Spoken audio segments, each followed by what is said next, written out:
Pastor Luciano.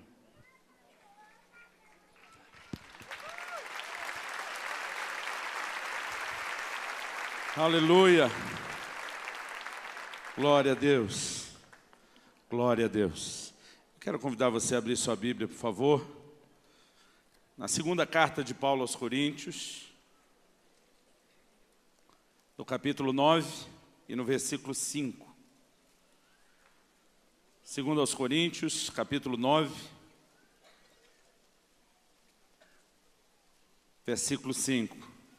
Em todo fim de semana, a gente caminhou dentro de um foco ligado à conferência do Espírito Santo. E a minha intenção inicial era que no domingo a gente viesse no mesmo embalo.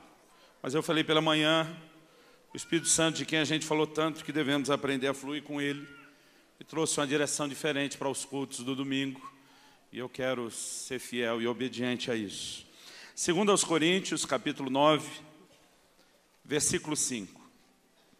Diz assim: portanto, julguei conveniente recomendar aos irmãos que me precedessem entre vós e preparassem de antemão a vossa dádiva já anunciada, para que esteja pronta como expressão de generosidade e não de avareza. Eu gostaria de repetir a última frase: para que esteja pronta como expressão de generosidade e não de avareza. Amém. Você pode se assentar. É um prazer enorme poder mais uma vez servi-los da mesa do Senhor. Eu sempre digo que compartilhar a palavra é um privilégio enorme, indescritível. Mas há alguns lugares onde meu coração fica um pouquinho mais empolgado, satisfeito, principalmente num ambiente como esse, onde a gente vê o que Deus tem feito de uma forma tão especial nessa casa, através dos ministérios. O pastor Márcio tem sido uma inspiração e, de coração, a gente fica feliz de poder colaborar. Queria mencionar meu irmão Paulo, um dos pastores da minha equipe, que está aqui presente. Fique em pé, por favor. Ele acabou de chegar do aeroporto direto para cá.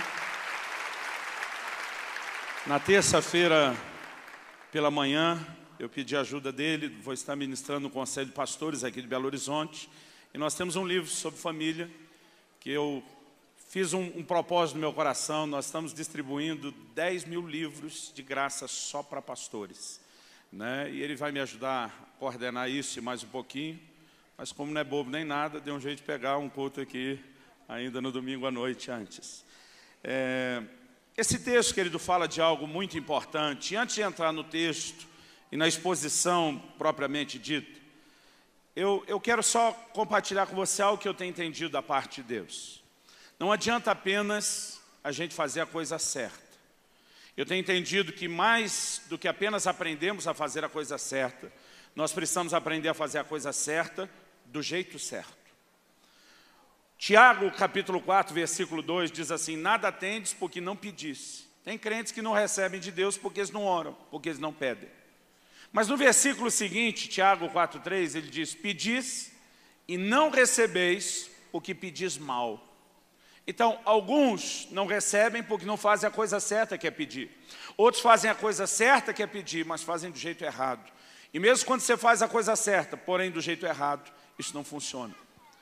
Paulo, em 1 Coríntios 10, 16, ele chama o cálice da ceia do Senhor de o cálice da bênção. Eu creio que nós somos abençoados quando ceamos. Quantos creem que são abençoados?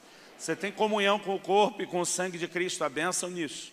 No entanto, Paulo diz: se nós não participarmos da ceia do Senhor da forma correta, se participarmos de modo indigno, em vez de abençoados, nós seremos julgados. Então, cear, nós podemos dizer, é a coisa certa para ser abençoado. No entanto, se você fizer a coisa certa do jeito errado, ela não funciona.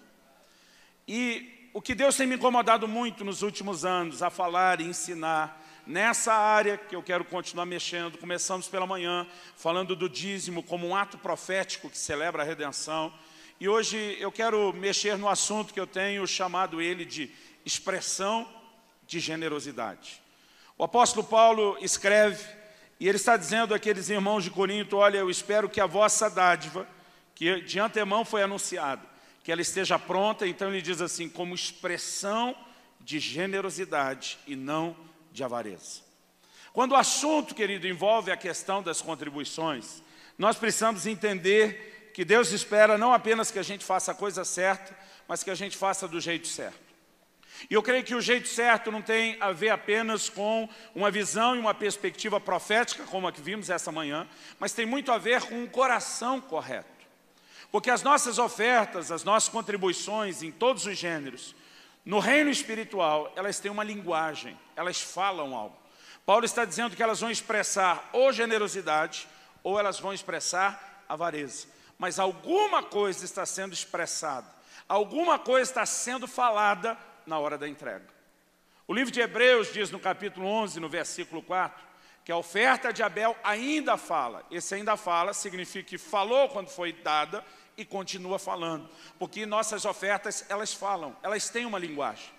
A linguagem talvez não seja verbal, talvez seja a expressão de algo que está no coração, mas elas comunicam algo. E quando eu olho para esse texto, existe, obviamente, temor no meu coração, porque algo que eu tenho descoberto, querido, ao longo do tempo, é que Deus não está interessado na minha e na sua oferta. Deus está interessado num coração correto que vai nos levar a entregar isso. Mas Deus não está interessado na oferta em si. Se Deus estivesse interessado só na oferta, então qualquer oferta agradaria a Ele. Mas a Bíblia fala de ofertas que não agradaram a Deus, de ofertas que Deus não aceitou. A oferta de Caim, Deus não aceitou. A oferta de Ananias e Safira não foram aceitas. E quando Deus está dizendo não aceitar algo, Ele mostra que o que Ele esperava não era meramente a oferta. Era uma atitude correta que levaria a isso. E eu tenho visto muitos irmãos que até são fiéis em entregar algo a Deus e ao reino de Deus, mas ainda não estão se movendo da forma correta no seu coração. Então, eu quero falar exatamente a respeito disso. E o primeiro ponto dessa nossa conversa, dessa ministração de hoje, é que o coração com que ofertamos faz toda a diferença. Você pode repetir isso? Fala para o vizinho ao seu lado. Fala, o coração com que ofertamos faz toda a diferença. Para não fazer acepção de pessoa, vira para o outro vizinho e fala para ele também. O coração com que ofertamos faz toda a diferença. Alguns anos atrás, eu fui ministrar numa cidade e o pastor me disse, olha, eu marquei um almoço para a gente amanhã na casa de um irmão. Eu falei, tudo bem, queridão, estou aqui, você manda, estamos juntos.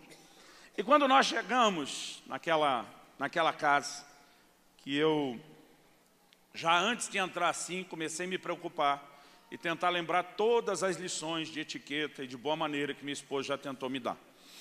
De vez em quando ela diz, meu amor, Deus tem projetado seu ministério, você não pode ser assim sempre tão esculhambado. E eu estou tentando melhorar. E quando eu cheguei, eu estava todo preocupado, falei, olhando a coisa toda, eu tenho que fazer isso da forma correta. Mas quando eu sentei à mesa, ainda estava tentando entender se eu pegava os talheres de fora para dentro, de dentro para fora, o Espírito Santo falou comigo. Ele disse, eu quero que você dê uma palavra para o seu anfitrião. Eu pensei, tomara que seja boa. Porque o jeito que veio no meu coração, eu falei, a coisa vai entortar aqui. E o Espírito Santo me trouxe uma palavra de conhecimento. E me disse, ele tem feito uma oração para mim há muito tempo. Me perguntando algumas coisas, entre elas, a respeito de por que ele não prospera, como ele espera prosperar, de acordo com aquilo que ele acredita na palavra. Deus falou algumas coisas que são pessoais, obviamente, eu não vou falar aqui. Mas uma das coisas que me chamou a atenção foi que o Senhor falou ao meu coração a respeito de duas coisas que eu tinha que falar para ele. A primeira delas, eu lembro que eu falei para ele, olha, se você administrasse a sua empresa do jeito que você administra as suas finanças pessoais, eu estou falando de uma grande empresa aí do país, eu falei, você já tinha quebrado. Porque você não tem o direito de, no nível pessoal, gastar mais do que ganha e querer que Deus corra atrás de você o tempo todo. E quando eu falei isso para ele, a mulher que estava do lado disse, fala a Deus. Quando a esposa diz, fala a Deus, é a maior confirmação que o profeta precisa. Tipo assim, eu vi falando, ele não me ouve, que Deus mande alguém para falar isso. Mas eu falei, você tem feito algumas coisas no nível das suas finanças pessoais, onde você não tem sido o bom administrador. Eu falei, mas o que Deus realmente mandou eu te dizer é porque você tem feito uma pergunta a ele. Por que que você não está vendo a colheita de tudo aquilo que plantou, uma vez que você vem sendo fiel nos seus dízimos, nas suas ofertas, em vários níveis de oferta? E quando eu falei isso para ele, entre outras coisas, ele falou, eu tenho feito exatamente essa pergunta para Deus. E eu falei, Deus mandou te responder com um versículo. E ele disse, qual é o versículo? E eu falei para ele, João 12, 24. E quando eu falei João 12, 24, ele ficou me olhando com a cara de não faço ideia o que seja isso. Eu falei, eu te ajudo. O texto diz assim, se o grão de trigo caindo na terra não morrer, fica ele só. Mas se morrer, dá muito fruto. Eu falei, a certeza da colheita não vem apenas do ato de você semear, mas você precisa ter certeza que a sua semente vai morrer. Ele falou, me ajuda a entender.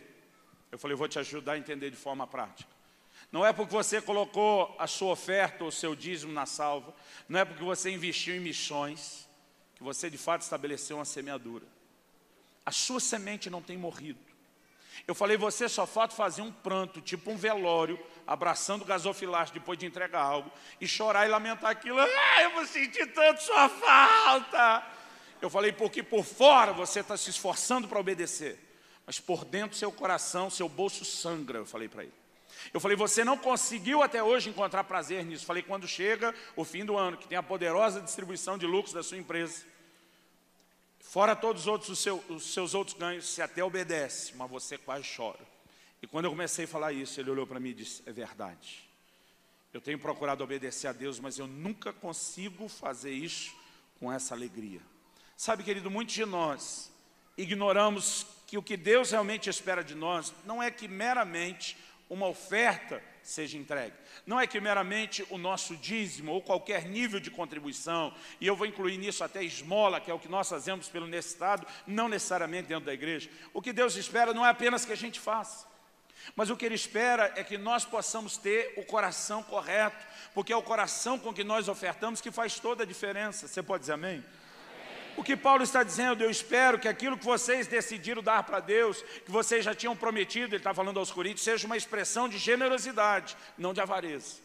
E aí que ele continua e diz, e isso afirmo, aquele que semeia pouco, pouco também ceifará, o que semeia com fartura, com abundância também ceifará. E então ele entra no versículo 7 de 2 Coríntios 9, onde ele diz, cada um contribua, segundo tiver proposto no coração, não com tristeza ou por necessidade, porque Deus ama quem dá com alegria.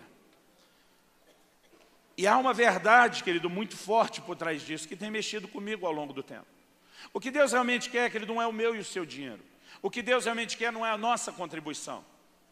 Prova disso é que o Senhor disse, se você me honrar com seus bens, eu vou encher os seus celeiros, eu vou fazer transbordar os seus lagares. Em outras palavras, Deus está dizendo, eu não quero tirar de você, eu quero te dar até muito mais do que o que você vai me dar. Mas Deus está tentando nos ensinar, querido, a ter um coração e uma atitude correta. O que Deus está pedindo que a gente faça com os nossos bens é dar a Ele honra. Ele diz, eu quero que vocês me honrem.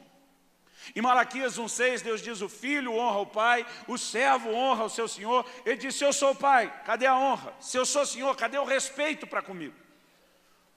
Deus chega ao ponto de dizer, vocês estão acendendo em vão o fogo do meu altar, lá em Malaquias.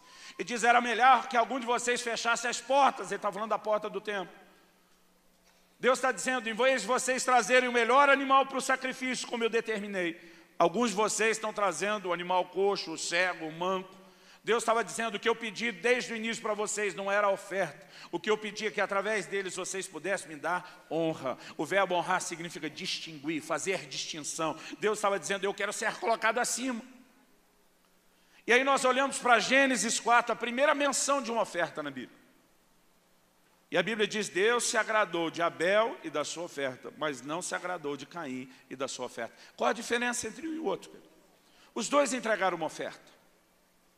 Eu aprendi quando criança, na escola bíblica dominical, que Abel entregou um cordeiro, que é o símbolo e uma figura de Jesus e da morte de Jesus, e que cada um de nós só será aceito diante de Deus por meio de Jesus. Mas quando o Caim traz, na verdade, o fruto da terra, é o fruto do seu esforço, do seu trabalho, e ninguém é aceito diante de Deus pelo seu mérito, pela sua força. Irmão, essa história é bonita quando nós falamos de salvação.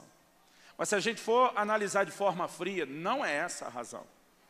Porque os dois trouxeram o fruto do trabalho. A Bíblia diz que Abel era pastor de ovelhas, Caim era lavrador. Então cada um entregou o fruto do trabalho. Quando Deus estabeleceu a lei de primícias, Ele pediu a primícia dos animais e a primícia da terra. Então de novo nós vemos Deus pedindo a mesma coisa que eles entregaram. Eu creio que é uma grande diferença. Em Gênesis 4, nós lemos que Abel entregou ao Senhor das primícias do seu rebanho. A palavra primícia significa primeiros frutos. O que ele estava dizendo? Antes de comer do fruto do meu trabalho, eu quero colocar Deus em primeiro lugar, expressando não apenas minha gratidão, mas minha honra, colocando Deus no lugar e no patamar devido que Ele deve ter na minha vida. O que Caim fez? A Bíblia diz que Caim, no fim de uns dias, trouxe uma oferta ao Senhor. Enquanto um põe Deus primeiro, o outro deixa Deus por fim, deixa Deus por último. E o que Deus quer, que Ele não é a minha, a sua sobra. Porque alguém que entrega a sobra, só está entregando mesmo é se sobrar. O que ele está dizendo, isso não é prioridade. Quando em Marcos, no capítulo 12, Jesus se assenta diante do gasofilácio, diz a Bíblia, para observar como as pessoas ofertariam. O texto não diz que ele estava ali para observar quanto, mas ele estava ali para observar como. A Bíblia diz que alguns ricos depositaram grandes quantias, mas não chamaram a atenção de Jesus. Quem chamou a atenção de Jesus foi uma viúva pobre, que deu 2 moedinhas, que juntas, na hora de fazer o câmbio, somavam um quadrante, a menor moeda do Império Romano. E Jesus diz, essa mulher viúva ofertou mais do que todos os outros. Aí Jesus diz assim, porque os ricos deram do que lhes sobravam. Vira para o irmão ao seu lado e fala, Deus não quer a sua sobra. Deus diz, essa mulher deu todo o seu sustento. A distinção que Jesus faz, querido, não é o valor, não é a quantidade que foi entregue, é o coração que está sendo colocado naquilo. Aquela mulher, irmão, está entregando todo o seu sustento. Eu creio que ela está dizendo, eu deixo comer um último cachorro quente. Se precisar, eu morro mais cheio de fome, mas eu morro honrando a Deus, eu morro colocando Deus em primeiro lugar. Era aquela declaração, a expressão por trás da oferta dela. Ela estava dizendo, Deus, você é mais importante do que qualquer outra coisa na minha vida. Agora, os ricos deram grandes quantias, mas a Bíblia diz era sobra. Significa que primeiro eles gastaram com eles mesmos. Pô, olharam para trás, sobrou aí, sobrou, então dá para Deus. Nós precisamos entender que o que Deus tem procurado há muito tempo, que Ele dê um coração e uma atitude correta. É por isso que a Bíblia diz, Deus ama o que dá com alegria. Deus não está atrás da oferta. Deus está atrás de um coração correto, que entenda o que é que Ele espera de nós. Quando a Bíblia diz Deus ama o que dá com alegria, não está dizendo que Ele não ama mais ninguém. Mas nós precisamos entender o prazer que Deus tem num momento como esse. Eu sou pai de 2 filhos, o Israel e a Alice. Nesse momento ele está com 16 anos, ela com 13. Mas, como pai, obviamente existem algumas coisas que eles fazem ou falam, que tem o poder de produzir um alto nível de realização, satisfação no meu coração. Alguns anos atrás, meu filho olhou nos meus olhos e falou, pai, quando eu crescer eu quero ser um homem de Deus que nem você. Eu quero pregar como você prega, eu quero ter o caráter que você tem, e eu quero mover nos dons do Espírito como você move. Irmão, eu não ganhei o dia, eu ganhei o ano, eu ganhei minha vida ouvindo aquilo. É uma realização que só um pai sabe o que é isso. Um dia desse, minha filha, bem novinha ainda, me fez uma pergunta a respeito de casamento. Falei, filha, você é muito nova para a gente ter essas conversas. Aí ela falou, pai, já até sei o tipo de marido com quem eu quero casar. Quando ela falou isso, eu já ameacei ter aquela crise de ciúme. Minha mulher muito sábia disse, ouve primeiro. Eu falei, que tipo de marido é este? Já com aquele tom de voz alterado. Ela olhou para mim e falou assim, um que me trate que nem você trata a mamãe. Aí me quebrou, irmão, porque como é que eu vou falar mal disso?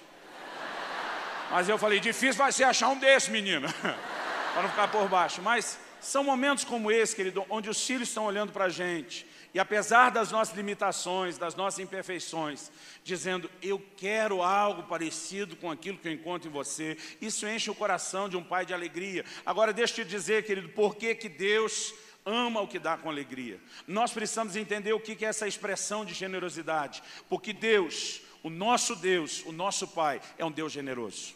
A Bíblia diz, Deus amou o mundo de tal maneira que deu seu Filho unigênito. Quando a Bíblia vai falar do ato de doação de Deus, ela relaciona isso com quem Ele é.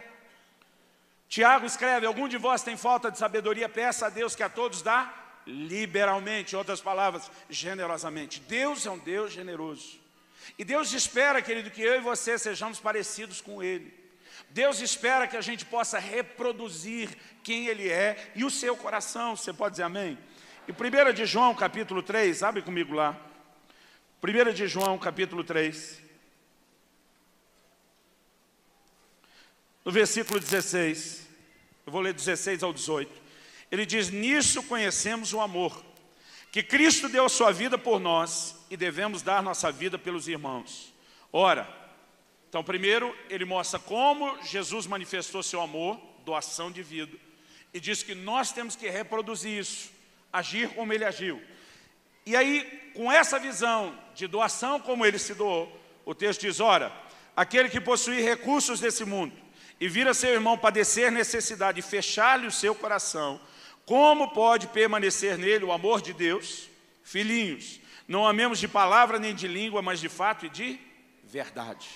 Eu creio, querido, que o assunto da generosidade, que envolve essa capacidade de ter um coração que se agrada, que se alegra em fazer isso, tem muito a ver com uma visão que o próprio Deus tem de que nós possamos ser parecidos com Ele. E esse coração, querido, precisa ser cultivado.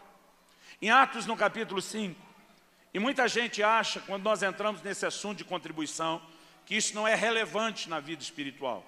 Irmão, deixa eu te dizer, no capítulo 10 de Atos, um anjo de Deus aparece para Cornélio e ele diz assim: as tuas orações e as tuas esmolas subiram para a memória diante de Deus. O que ele está dizendo, o que você faz no terreno da contribuição, sobe diante de Deus, é algo tão espiritual quanto as suas orações. Muitas pessoas erram achando que esse momento não é importante, seja no culto ou naquilo que nós temos que fazer no dia a dia.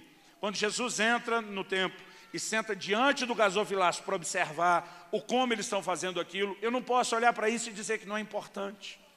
Agora, o que realmente mexe comigo é Atos capítulo 5. Na oferta de Ananias e Safira, a Bíblia diz que Pedro olha para Ananias e diz assim: por que encheu Satanás o seu coração para que mentisse ao Espírito Santo?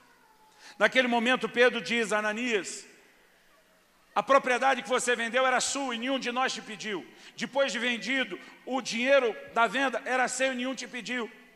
Se você decidiu ofertar, foi porque o Espírito Santo moveu o seu coração. Agora, quando você vem com essa história que você está contando, você não está mentindo para a gente, você está mentindo para o Espírito Santo. Com isso, Pedro está dizendo que quem começou a realizar isso no coração de Ananias foi o Espírito Santo.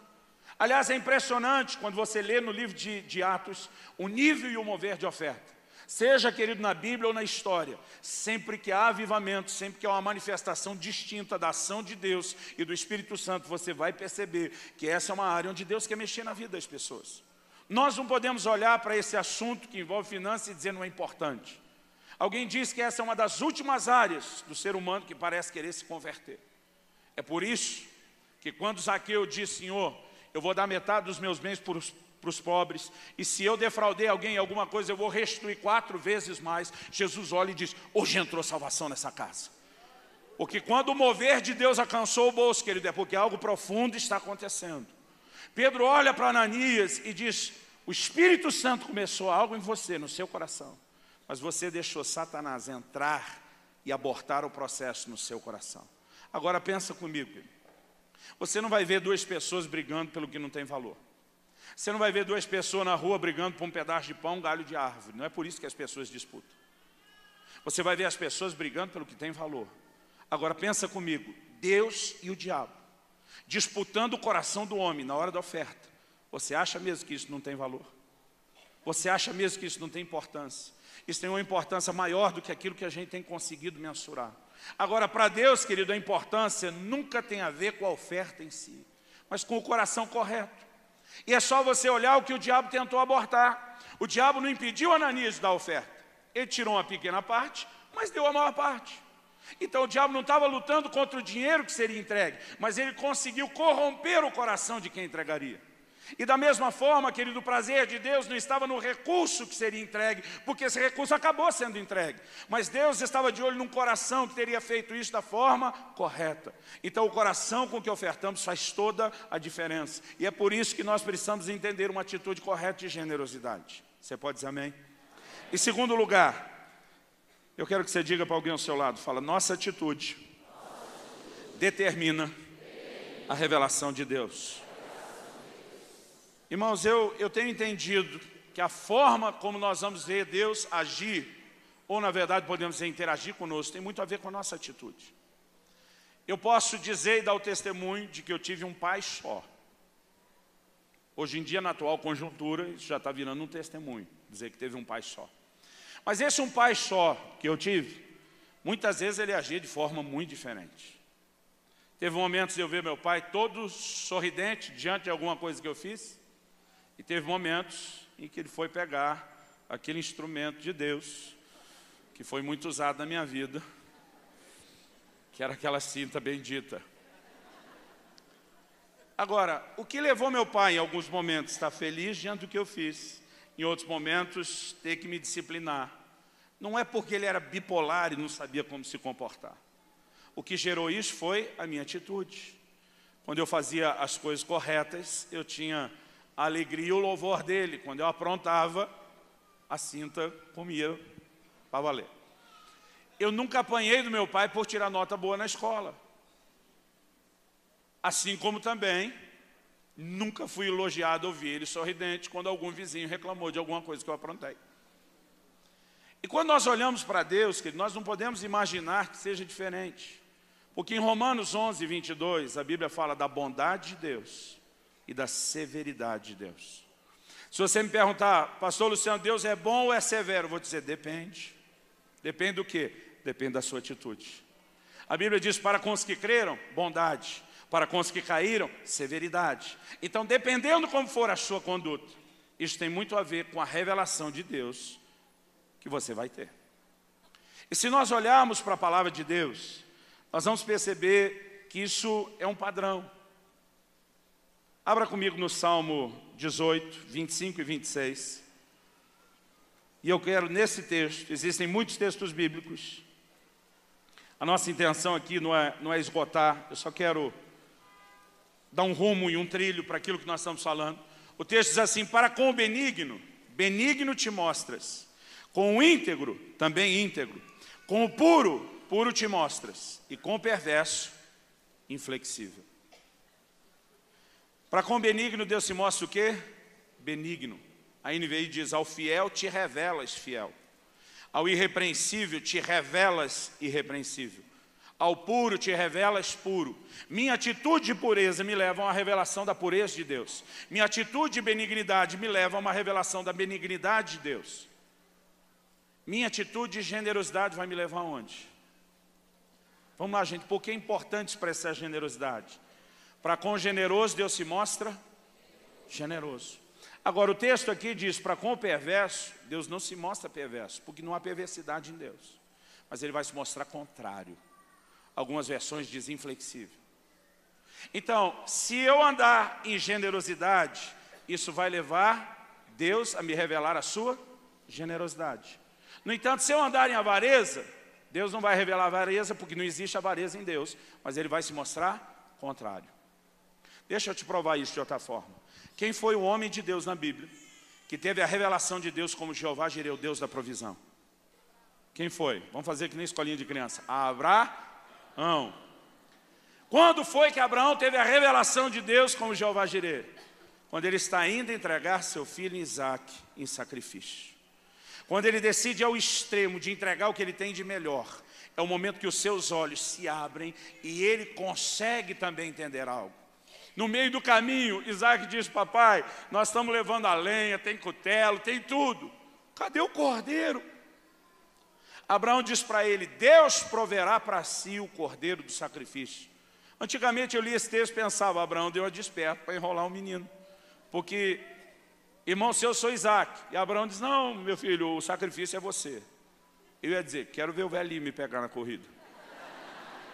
E eu ia pensar, Deus, se você quer me matar, mata você, mas meu pai não encosta em mim. Eu ia correr que nem um doido. Então, eu achava que Abraão falou isso para dar uma driblada. Mas Jesus, ele declara o seguinte no Evangelho de João. Abraão viu o meu dia e se alegrou. Naquele momento que ele diz, Deus proverá para si o cordeiro do sacrifício. Abraão, na verdade, teve uma revelação de Deus.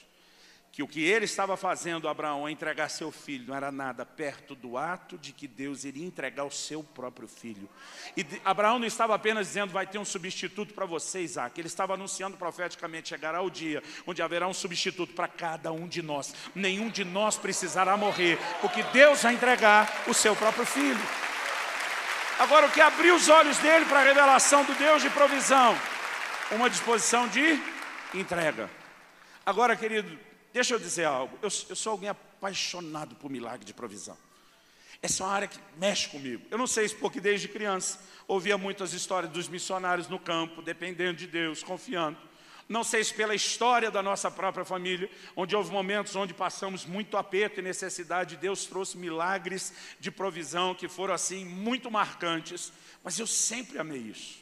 Quando eu falo de Deus mover nessa área da vida de alguém, eu nunca estou tentando focar, querido, riqueza. Mas eu lamento aqueles irmãos que não vê Deus mover nessa área. Eu tenho um pastor amigo, caminha conosco, ele durante 8 anos, ele foi missionário em Angola. Ele pegou aquela época do auge da guerra civil da UNITA. Ele não foi atrás de conforto. O local onde ele estava trabalhando, no meio de refugiados de guerra, ele não tinha água, não tinha luz. Ele parou de contar as crises de malária dele na de número 40, então não estou falando de alguém que vivia no conforto. Mas teve um dia onde ele conta que junto com outros missionários entraram numa cabana de sapé e fizeram uma oração. Ele disse para mim, a gente estava mais de uma semana comendo só farinha de milho com água. Sem tempero, sem acompanhamento, sem nada. Ele falou, o intestino de todo mundo, depois de uma semana já estava ressecando. A gente estava que não aguentava aquilo.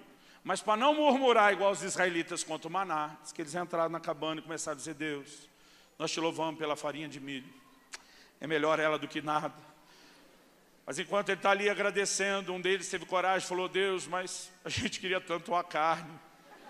Manda uma carne, Deus. E quando o primeiro teve coragem, irmão, pensa no avivamento daquela oração. Os outros, amém, Deus, manda uma carne. Começaram a orar por aquilo. Ele me disse, Luciano, enquanto nós orávamos, ele falou uma rola, que para nós lá em Angola é maior do que a rolinha aqui do Brasil. Ele diz uma rola, que eu apelidei de rola kamikaze.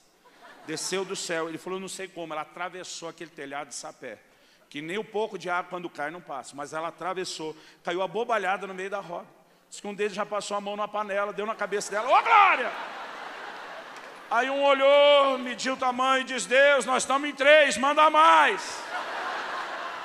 Enquanto eles oravam, veio a segunda e a terceira rola kamikaze. Ele disse que eles fizeram um guisado. Depois de um tempo perguntei para ele, falei, e aí, vocês repartiram com mais alguém? Ele disse, pastor, a gente estava em 3. Deus mandou 3, nós pensamos, essa é só para quem ora. Ele disse, nós resolvemos um negócio ali dentro. Então, eu quero que você entenda que o foco do que eu estou tentando passar para você hoje, eu não estou tentando te levar a uma visão de dizer que você precisa entrar no lugar de grandes riquezas. Mas eu quero te desafiar, querido, a poder ver o poder de Deus se manifestando na sua vida e trazendo sobrenaturalmente a provisão dele. Agora, muitos cristãos não conseguem ter a revelação da provisão. Por quê?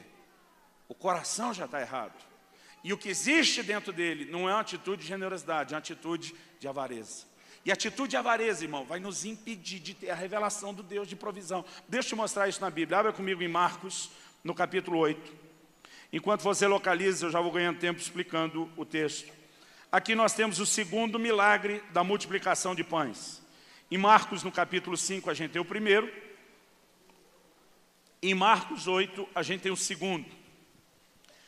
A partir do versículo 1, o texto diz assim, naqueles dias, quando outra vez se reuniu grande multidão, e não tendo eles o que comer, chamou Jesus os discípulos e lhes disse, tenho compaixão dessa gente, porque há 3 dias que permanecem comigo e não têm o que comer. Se eu os despedir para suas casas em jejum, desfalecerão pelo caminho, e alguns deles vieram de longe. Versículo 4. O que eu decidi por mim mesmo eleger, uma das perguntas mais estúpidas que você pode achar na Bíblia. Mas os seus discípulos lhe responderam, de onde poderá alguém fartá-los de pão nesse deserto? Irmão, se fosse a primeira vez que Jesus fosse realizar o milagre da multiplicação, a gente dá um desconto. Ninguém nunca viu isso acontecer antes.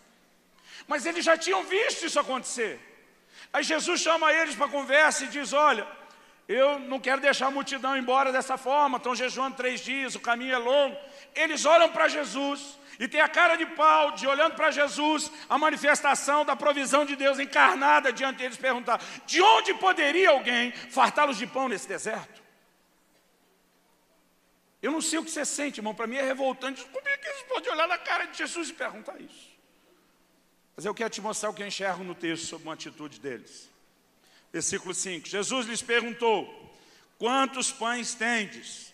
Responderam eles, 7. Vou te mostrar pela Bíblia que eram 8.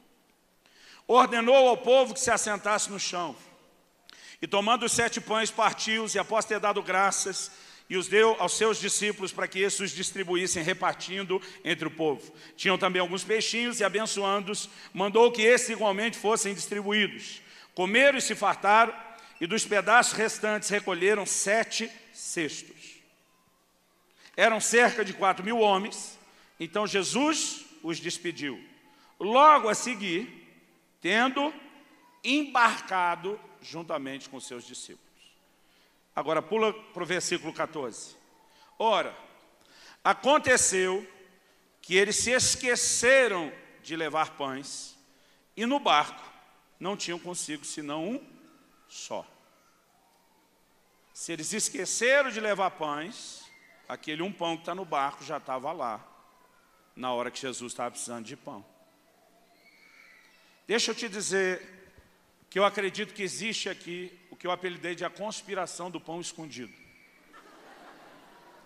E eu quero te mostrar, querido, nas palavras de Jesus que vão vir a seguir, que Jesus está denunciando que a incapacidade deles de enxergar a provisão de Deus é pela indisposição deles de dar ou entregar algo. Quando a gente lê os evangelhos, vai cruzando informações, e a gente precisa sempre aplicar um pouco de lógica. Eu não creio que quando Jesus pergunta quantos pães tendes, que todo mundo já tinha isso na ponta da língua. Eu imagino que eles têm que fazer um levantamento. Imagino os 12 apóstolos saindo e voltando. E aí? Pedro diz, na minha parte ninguém. André, na sua, também ninguém. Felipe, aqui 1. André, aqui 2.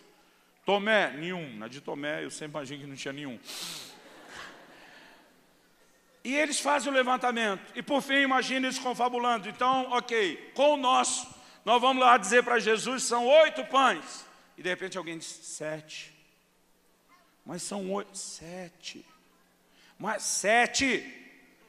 Da outra vez tinha mais gente, menos pão, com 5 pães Jesus resolveu o problema. Para que mexer com o nosso?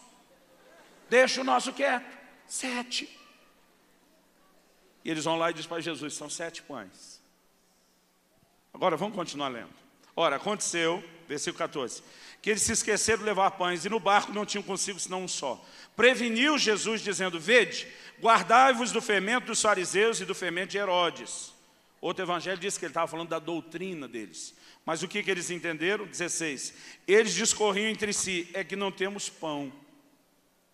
Irmão, aqui é outra atitude de cegueira. Porque se com 5 pães ele alimentou a multidão, com 7 alimentou outro, você acha que um pão no barco não daria para eles todos? Versículo 17. Jesus, percebendo, lhes perguntou, por que discorreis sobre não terdes pão? Ainda não considerastes, nem compreendestes?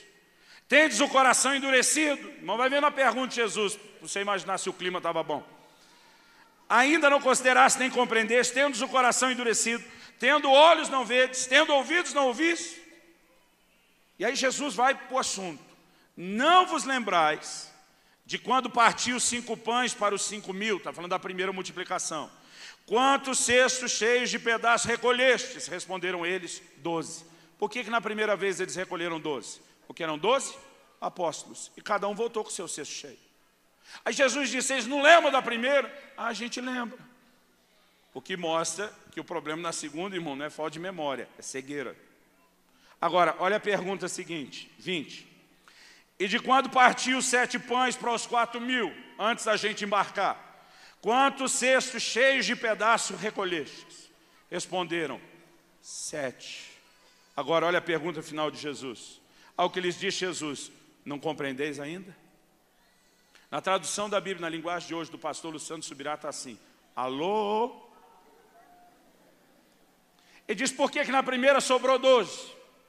E agora sobrou só 7? O que me faz acreditar que 5 deles estavam metidos na conspiração do pão escondido. E eu não sei porque tem uma implicância que Judas e Tomé estão no meio dos 5. Um que tinha o coração no dinheiro, outro porque duvidava. Mas, é brincadeira. Irmãos, tem algo acontecendo. O Senhor diz, como é que vocês têm olhos e não veem? Como é que vocês não conseguem compreender? Eu creio que o protesto de Jesus é dizer, vocês acham que um pão não daria para nós todos? Mas quando você, querido, tem um coração de generosidade, de entregar, seus olhos se abrem para a revelação de Deus. Quando você tem um coração de reter, seus olhos se fecham para a revelação do Deus da provisão. O problema de Ananias não foi o que ele deu. O problema de Ananias foi a parte que ele não quis dar. Essa atitude, querido, quando se mesclou, comprometeu toda a disposição que já havia de entregar algo. Eu tenho visto muita gente que não quer dizer que ele não entregou, mas muitas vezes mesmo entregando o seu dízimo, entregando a sua oferta, o coração ainda não conseguiu se alinhar, ele não conseguiu entender o princípio, ele não conseguiu entender quem Deus é e como ele precisa manifestar aquilo. E muitas vezes, querido, ao agir dessa forma, nós estamos nos impedindo de enxergar quem é o Deus de provisão. Expressão de generosidade é o que Deus está pedindo, não é porque Ele quer que as pessoas entreguem mais. Quando você olha Ele destacando a viúva na frente dos ricos, é óbvio que Deus não estava interessado na quantia. Quando Paulo diz o que semeia pouco vai colher pouco, o que semeia muito vai colher muito, não era só muito dinheiro, querido. Eu creio que Deus está falando do muito, a disposição de entregar. A dimensão da minha semeadura não é determinada só pelo valor da minha oferta, até porque a oferta é relativa, querido. R$50 para um é troco, para outro garante a comida de uma semana. Então Deus nunca vai comparar o valor de um com o valor de outro, porque isso é relativo.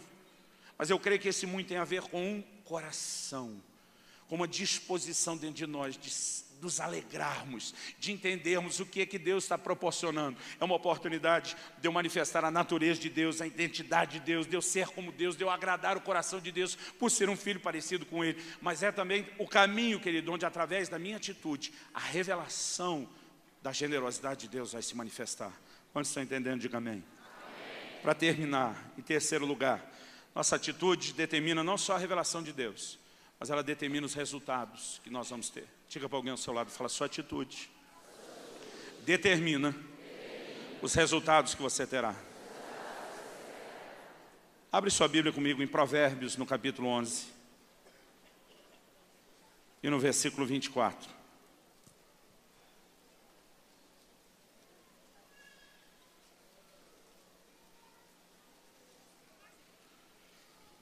E fica tranquilo, irmão, nós não vamos levantar nenhuma oferta depois. Eu quero ajudar você a viver de uma forma frutífera na sua vida cristã no dia a dia, amém? Provérbios 11, 24 diz assim, a quem dá liberalmente, ainda se lhe acrescenta mais e mais. Ao que retém mais do que é justo, ser-lhe-á em pura perda. Aí ele veio traduzir esse texto assim, a quem dê generosamente e vê aumentar suas riquezas. Outros retêm o que deveriam dar e caem na pobreza.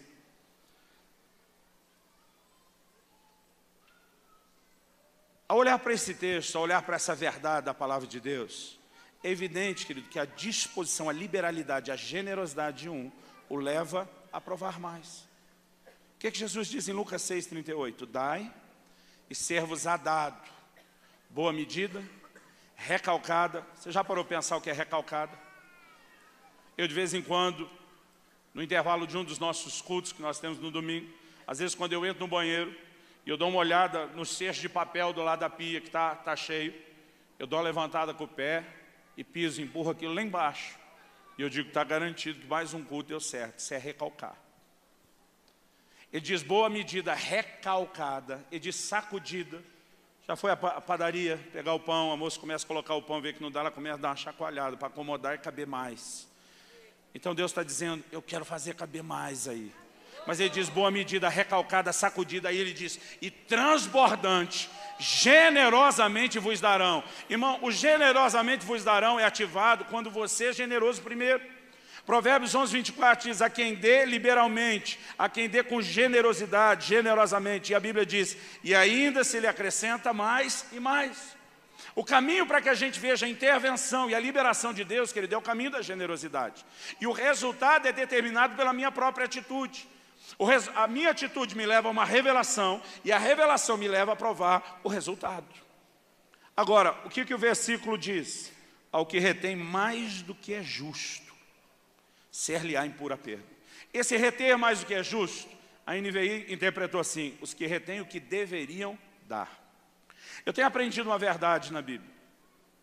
Em 2 Coríntios 9, que é o texto que nós começamos lendo, lá no versículo 10, o apóstolo Paulo diz assim, que Deus dá pão para alimento e semente ao que semeia. Parte dos recursos que chegam na minha mão é pão. Eu tenho direito de comer isso. Mas parte do recurso que chega na minha mão é semente. E semente, querido, não se come. Semente se planta. Quando a Bíblia diz que alguns retêm mais do que é justo, está falando do camarada que acha que tudo é pão, que tudo é só para ele. Irmãos, nós precisamos entender que Deus não quer apenas que eu e você tenhamos recursos para nós. Tem gente que tem dificuldade de aceitar isso. No final de um culto, anos atrás, quando pastoreava no interior, uma pessoa me procurou, falou, olha, eu tenho ouvido falar muito de vocês, da igreja, de você pregando, e eu quis vir aqui conhecer. Eu, inocente, achei que estava na frente de um fã, de um admirador. Eu estava esperando ele falar alguma coisa boa. Aí eu falei, o que você achou? Ele falou, dá para resumir a filosofia de vida cristã de vocês em 2 palavras, em 2 frases. Eu falei, quais? Aí ele, citando ironicamente o texto de Provérbios, diz, me dá, quando fala das filhas da sanguessuga. E eu já não achei bonito o que ele falou. Ele falou, vocês são muito egoístas. Vocês só pensam em vocês acham que Deus está aí o tempo todo só para ficar mimando vocês. E ele começou a bater pesado. Eu interrompi ele e falei, ei, eu quero saber qual é a sua filosofia de vida cristã. Eu não quero que você só fale da minha. Me diz aí qual é a sua. Ele falou, eu já aprendi a dizer para Deus, se Ele me der só o que eu preciso, está mais do que suficiente. Quando ele falou isso, eu falei, então o egoísta é você. Não, eu só quero o que eu preciso. Eu falei, é isso que faz de você um egoísta. Se você receber só o que você precisa, você nunca vai ter nada para dar para ninguém. E Deus nunca quis dar para você só o que você precisa. Irmão, o plano de Deus não é só nos abençoar. Em Gênesis 12, Deus diz para Abraão, eu te abençoarei, mas não para aí, ele diz, eu farei de ti uma bênção. Deus não quer só te abençoar, Deus quer fazer de você um abençoador. Deus não quer só te suprir, Ele quer fazer de você um supridor. Ele não quer só te prover, Ele quer fazer de você um provedor. Paulo escreve em Efésios 4, 28, diz, o que antes roubava, antes da conversão, agora trabalhe, fazendo com as mãos o que é justo, para que tenha o suficiente para si e para socorrer ao necessitado.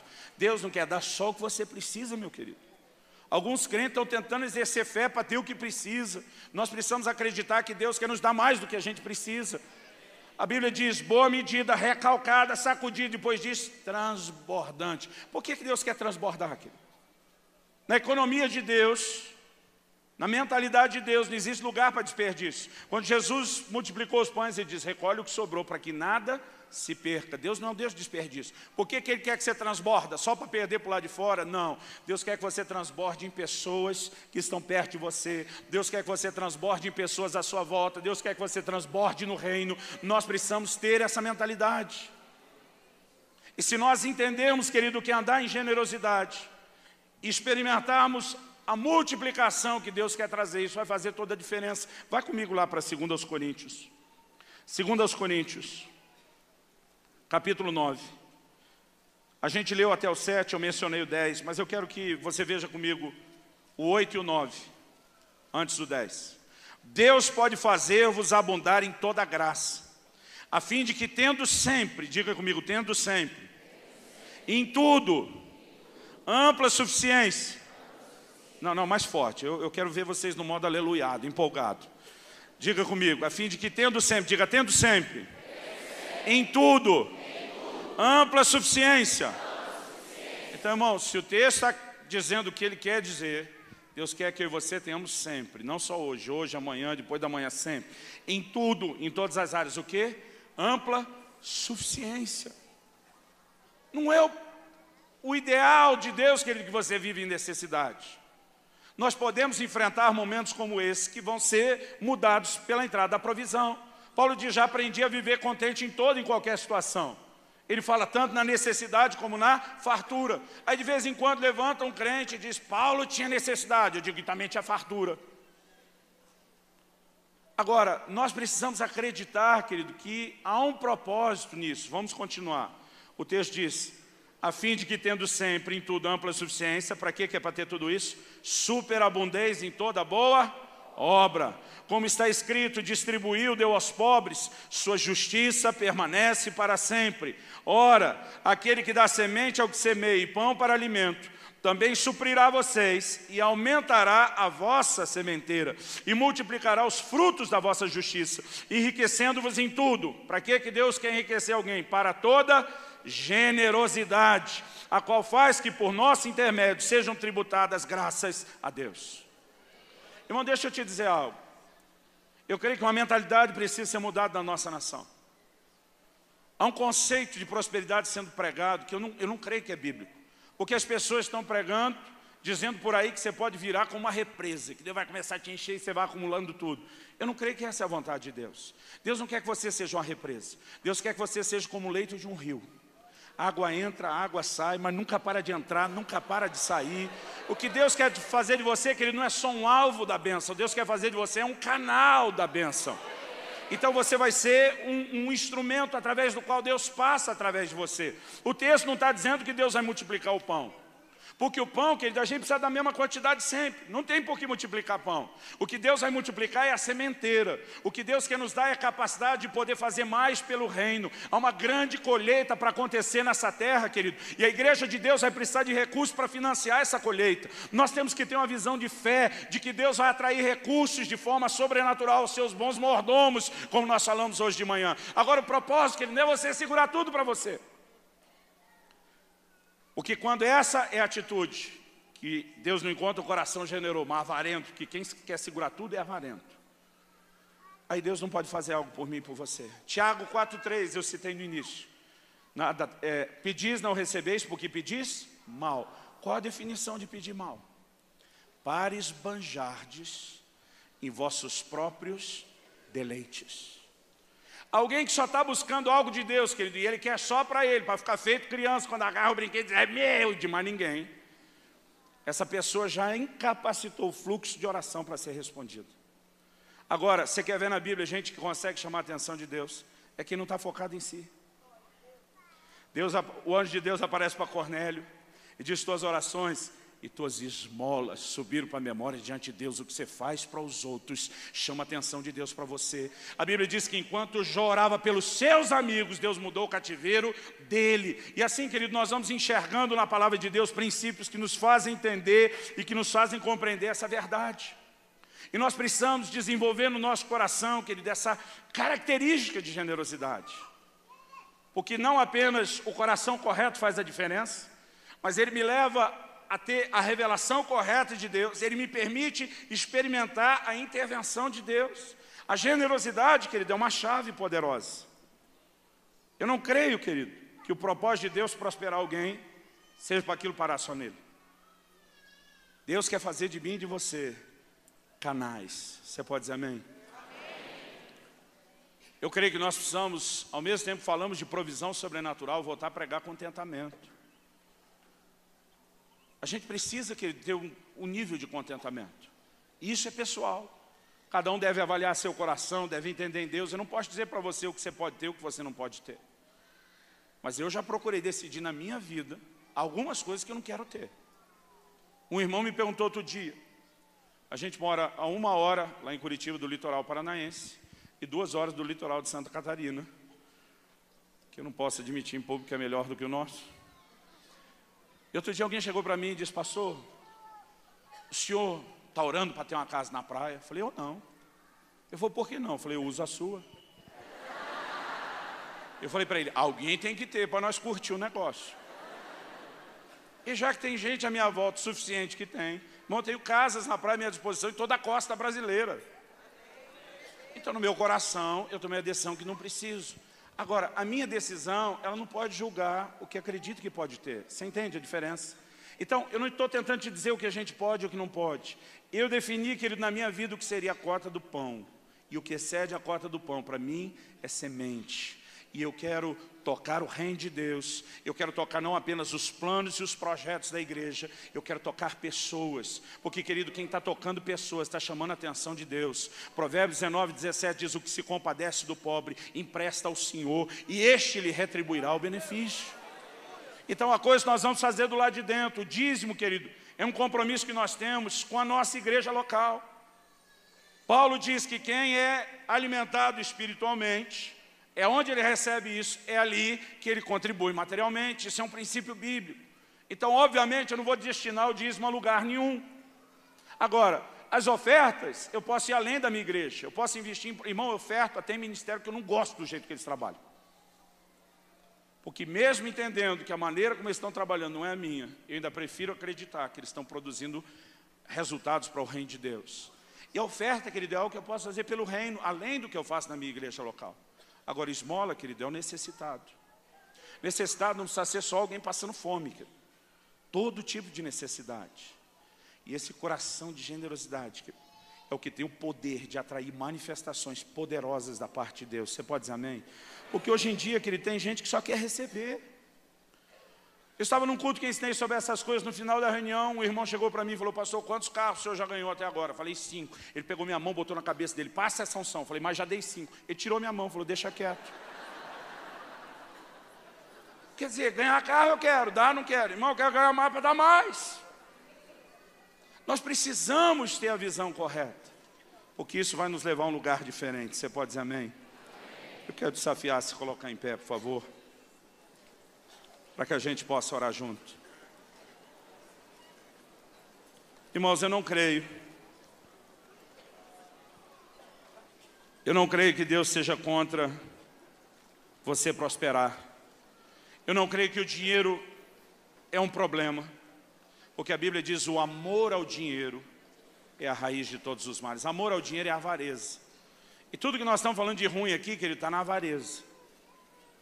Agora, amar o dinheiro, querido, é algo que uma pessoa pode ter mesmo sem ter dinheiro. E isso é triste. O camarada pode estar mais quebrado que arroz de terceira. Naquele estado, se chama a mulher de meu bem, o banco confisca. E além de falido, ele tem o amor ao dinheiro. Então, além de quebrado, ele tem a raiz de todos os males. Lascou tudo. Agora, o Salmo 62, 10 diz: se as vossas riquezas aumentam, não ponhais nelas o coração. Então, eu gosto de uma frase que define bem isso: o problema não é o crente ter dinheiro, o problema é o dinheiro ter o crente. Aí a confusão está feita. Eu creio que Deus quer trazer recursos, e nós precisamos ter uma mentalidade de fé que atrai os recursos. Nós precisamos ter atitudes que atraem os recursos. Agora, se nós não tivermos o coração correto para receber os recursos, ou eles não virão, ou eles se perderão. Eu creio que, se nós tivermos o entendimento correto, isso não vai mudar só a forma e a maneira como nós contribuímos na casa de Deus. Vai mudar a forma como nós relacionamos com as pessoas. Outro dia um irmão me disse: pastor, eu quase nunca ganho presente. Eu perguntei: você costuma dar presente? Ah, mas ninguém me dá, também não dou.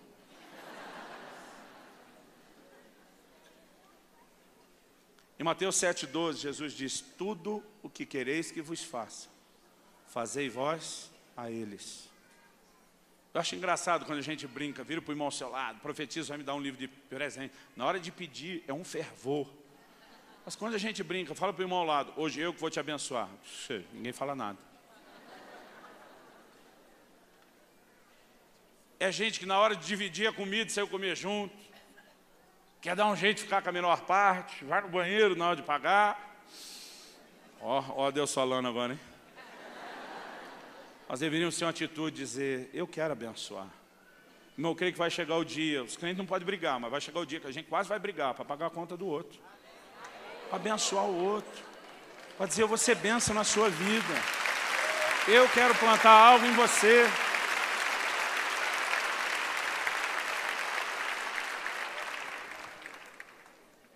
Eu quero te desafiar nesse momento a se colocar diante de Deus com uma atitude correta. Paulo escreveu a Timóteo: irmão, acredita, eu estou tentando parar, mas eu preciso falar uma coisinha a mais. Quando Jesus disse, não junteis para vós tesouros na terra, eu quando lia isso quando adolescente, eu achava que todo mundo tinha que ter uma mentalidade franciscana, a gente não pode ter nada. A palavra ajunteis, no original grego tesaurizo, ela fala de acumular. Eu creio que Jesus está dizendo que a gente não deve ser represa, não deve viver em função só de reter para a gente. Mas ele diz, mas acumulem para vocês tesouro nos céus. A pergunta é, como é que se junta tesouro no céu? Se você olhar todos os textos na Bíblia que falam disso, você vai descobrir que a única forma de juntar tesouro no céu tem a ver em como a gente usa o tesouro da terra. Para o jovem rico, Deus disse, dá tudo para os pobres. E quando Deus pede esse tipo de coisa para alguém, querido, tem que se obedecer.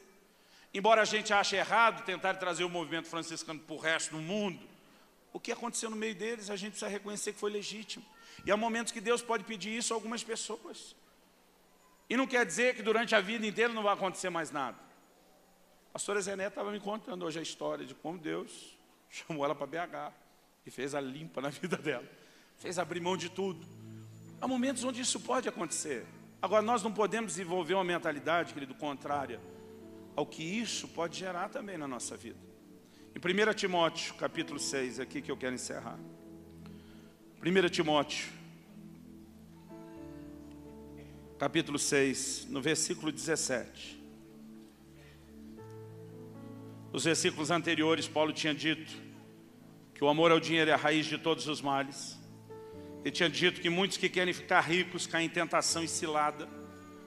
Porque o problema não é a riqueza, querido, é o anseio por ela, o problema é a avareza.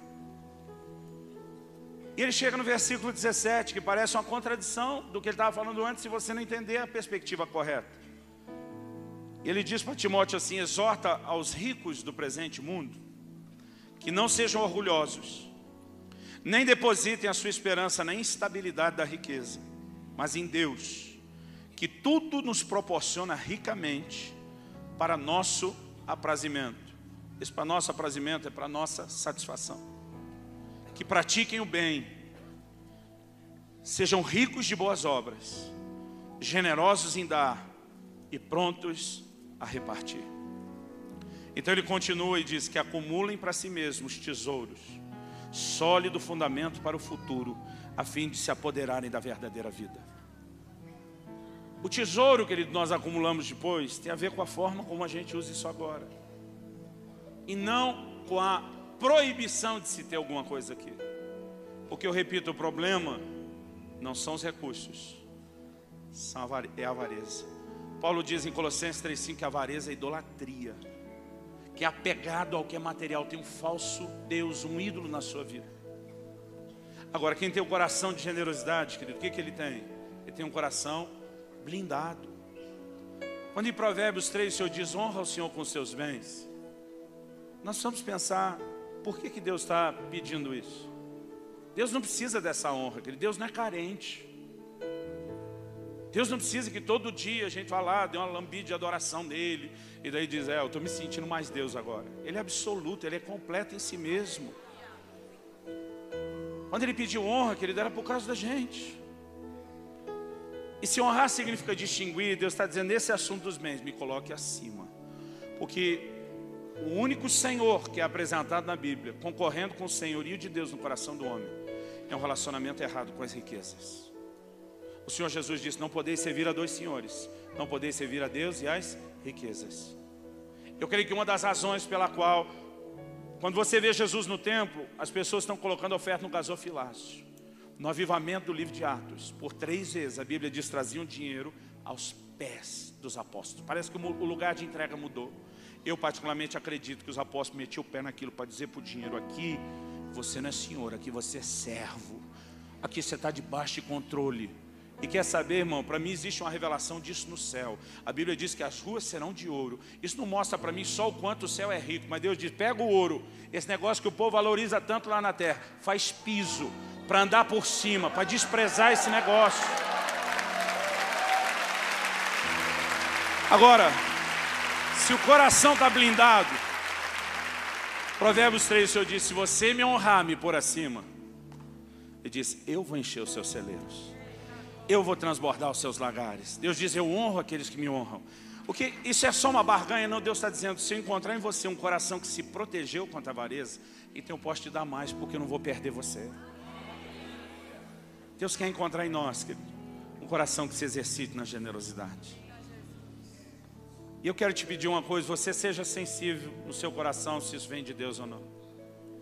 Eu gostaria de pedir que cada pessoa nesse lugar pudesse tomar a decisão, você não precisa fazer isso agora, mas a decisão eu quero que você tome agora, de não ir embora desse lugar sem tomar a decisão de fazer alguma coisa por alguém. Não estou falando no culto e nem estou falando de você trazer uma oferta. Talvez Deus coloque no seu coração um parente, um vizinho que está passando necessidade. Talvez Deus coloque alguém, querido, que não está em necessidade. Quando a Bíblia manda honrar os pais, não é ajudar o pai só se ele tem necessidade, porque a honra, querido, vai além da necessidade. Quando eu honro alguém, se eu decido honrar o pastor Márcio, não é achar algo que ele precisa. Eu creio que a honra, e além disso, a honra é uma disposição de dizer, é porque ele merece, não porque ele precisa. Honrar pai e mãe, querida, porque eles merecem, independente se eles têm necessidade. E eu quero que você seja sensível, porque eu creio que Deus quer quebrar algo, querido, no coração de muitos. E essa disposição de dizer, eu vou doar alguma coisa. Ah, pastor, eu não tenho dinheiro. Talvez você tenha um perfume pela metade em casa. Talvez você tenha um brinco que pode abrir mão dele, um par de sapato usado. A gente pode, querido, se quiser fazer algo para alguém. Na nossa igreja, 2 vezes por ano, nós fazemos um culto, nós chamamos culto do dar.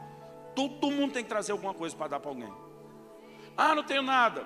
Faz um voto e depois vai fazer um bolo de cenoura com cobertura de chocolate, aleluia. Mas nós podemos, queridos, ser abençoadores. Nós podemos, ao nosso tempo, nós podemos ajudar pessoas. E esse coração vai atrair uma provisão sobrenatural, para que a gente possa fazer cada vez mais pelo reino e cada vez mais pelas pessoas. Você pode dizer amém? Pai, a tua palavra foi lançada e semeada. Espírito Santo, se você não vivificar essa palavra, terá sido só um discurso, só uma palestra. Mas eu oro que o Senhor torne viva essa palavra no coração dos meus irmãos e irmãs. Eu oro, Senhor, que haja um batismo de generosidade nesse lugar hoje.